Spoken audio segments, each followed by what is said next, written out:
Bismillahirrahmanirrahim.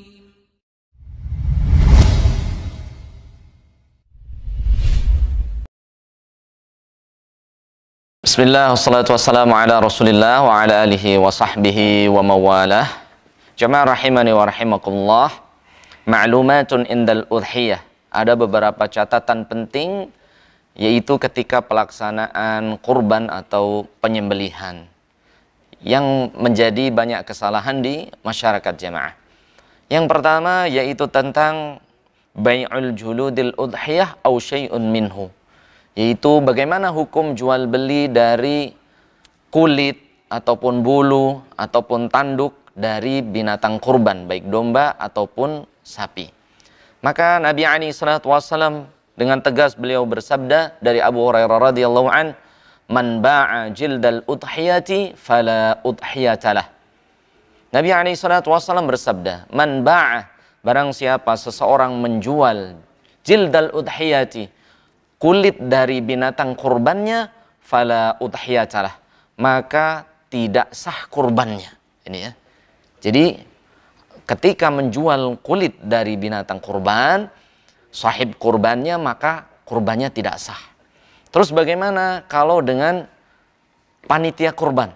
Nah, maka para ulama pendapat yang rajih pun dilarang dan perbuatan haram.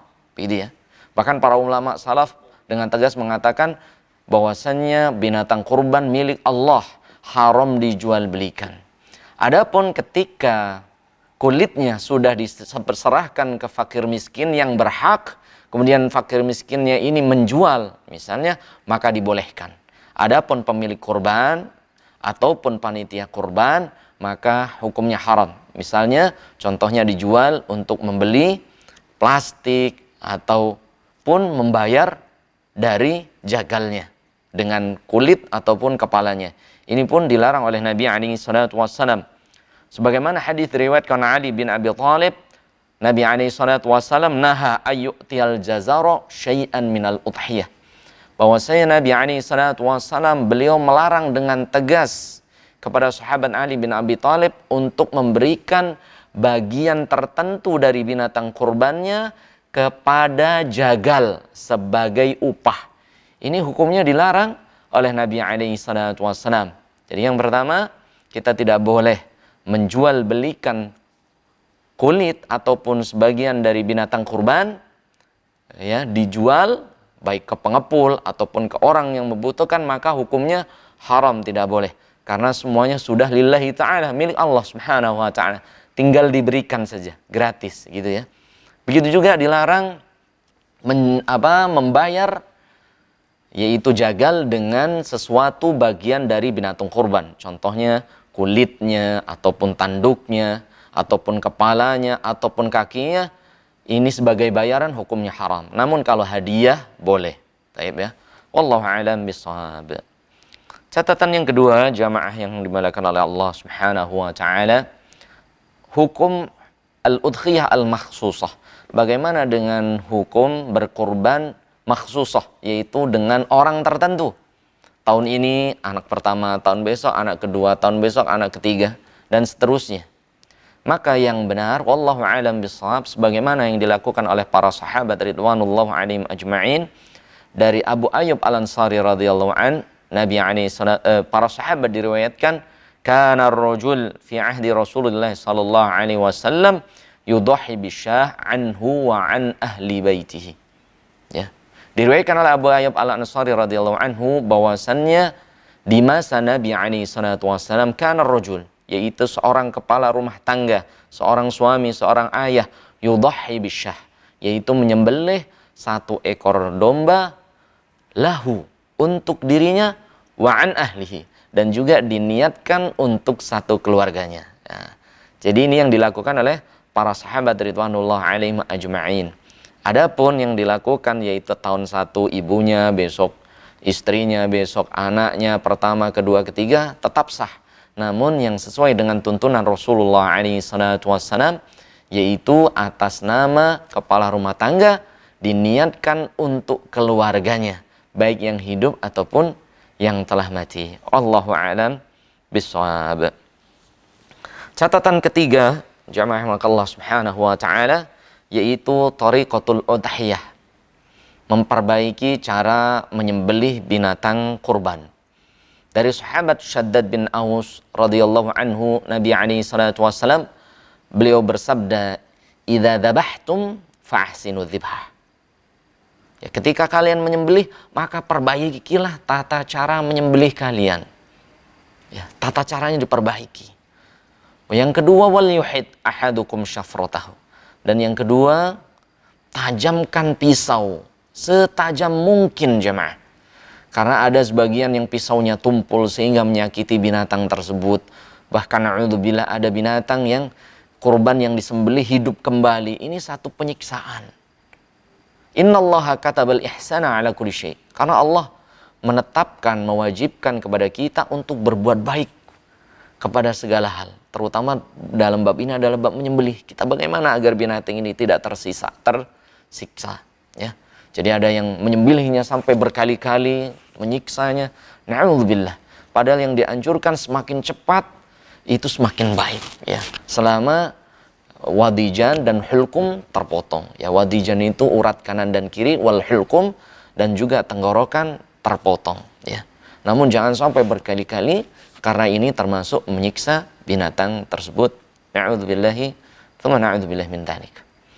Yang diperintahkan oleh Nabi SAW yang ketiga adalah wal yurih dzabihatahu. Maka senangkanlah binatang kurban kalian. Artinya binatang yang dibuat nyaman, diberikan makan, diberikan rumput, ya. Kemudian jangan sekali-kali, mohon maaf, menyembelih binatang di samping binatang yang lainnya yang masih hidup. Ya, sehingga binatang yang masih hidup melihat temannya disembelih, maka dia akan merasa ngeri, takut, stres, akhirnya kabur dan lain sebagainya. Atau memperlihatkan pisaunya. Nah, jadi ada kaum muslimin, mohon maaf ini, membawa pisau atau goloknya itu di depan sapinya, di depan dombanya. Nah, ini membuat binatang menjadi takut. Ini juga dilarang oleh Nabi alaihi salatu wassalam, jemaah. Bahkan diriwayatkan oleh Abdullah bin Abbas radhiyallahu anhu, ada seseorang itu yuhid, dia sedang menajamkan goloknya atau pisaunya dan dilihat oleh binatang yang disembelih. Maka Nabi SAW bersabda, "Atumituha, aturidu antumitaha maitat?" Ya. Aturidu antumituha maitat? Wahai pemuda, jangan engkau tajamkan pisaumu, jangan engkau perlihatkan pisaumu di depan binatang yang engkau sembelih. Aturidu, apakah engkau menginginkan antumituha, mematikan dia maitatat, berkali-kali mati? Coba bayangkan, ketika pisau itu diperlihatkan, domba itu juga takut, domba itu juga jadi bingung dan lain sebagainya. Nah, hal ini dilarang oleh Nabi alaihi assalatu wassalam. Jadi, ketika menyembelih, tolong dombanya tidak dilihatkan dengan saudaranya, ya. Ataupun sapi, jangan melihat sapi yang lain disembelih, karena ini membunuhnya, hukumnya menyakitinya dan membuat binatang tersebut tidak nyaman, bahkan stres, bahkan alhamdulillah ada binatang yang kabur. Nah, ini yang kejadian di masyarakat jamaah Allah Subhanahu wa taala. Dan catatan yang keempat, dianjurkan bahwasanya sahibul kurban yudhahi udhiyatahu. Catatan yang keempat yaitu sebaiknya orang yang berkurban dialah yang menyembelih kurbannya. Jadi harus latihan, bukan langsung diserahkan ke jagalnya atau ke siapapun, namun yang lebih berhak adalah sahibul kurban, orang yang berkurban. Sebagaimana yang dilakukan oleh Nabi SAW dari sahabat an Anas bin Malik radhiyallahu anhu, dhahan Nabi SAW bikabshin amlahaini akranaini yadbahuhuma biyadihi.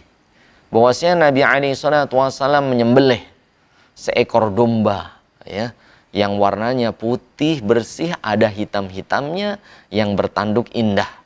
Yadbahuha biyadihi.